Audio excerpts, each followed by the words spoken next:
On to Ansel Elgort's older sister, Sophie. She recently joined Shanann Glavani and Canadian photographer George Pimentel for a panel discussion about fashion photography at Mississauga's Square One Shopping Center. And before the big event, Sophie drops by our studio and opens up about growing up with the heartthrob. It is funny to be walking around with him or sitting and having a coffee. I mean, he gets approached everywhere, so that's a little crazy. I mean, to see you're just like, you're approaching him? Why? Like, why do you want to, why do you want to talk to him? The Fault in Our Stars, the Divergent series. Despite landing these leading roles, Ansel will always be Sophie's younger brother. He was always sort of like that, a performer.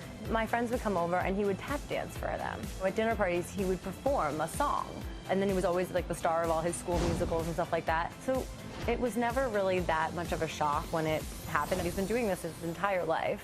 Ansel may have legions of fans for his time in front of the camera, but Sophie's gaining quite an audience for her work behind the lens. I remember shooting Jenna Lyons, who's the creative director of J. Crew, for Tatler, and I was pretty starstruck. For me, she's like a hero and like an icon. We shot Kylie and Kendall right when they were coming up. They were really professional, and it was just really like in and out. We got the shots done, and they were really nice, but it was very business. And following in her famous dad's fashion photography footsteps, Sophie shares with us some good advice. The more you practice, the more you develop your eye and become comfortable with your style. People always ask me if it bothers me that now everyone considers themselves like a photographer, but I think it's fantastic. The young kids who are now like in high school and college, they have all been taking pictures essentially their whole lives because of their phones. Now people are like, wow, how'd you shoot that? Where'd you shoot that? What'd you use? People really care now about all these things, which is really cool, I think.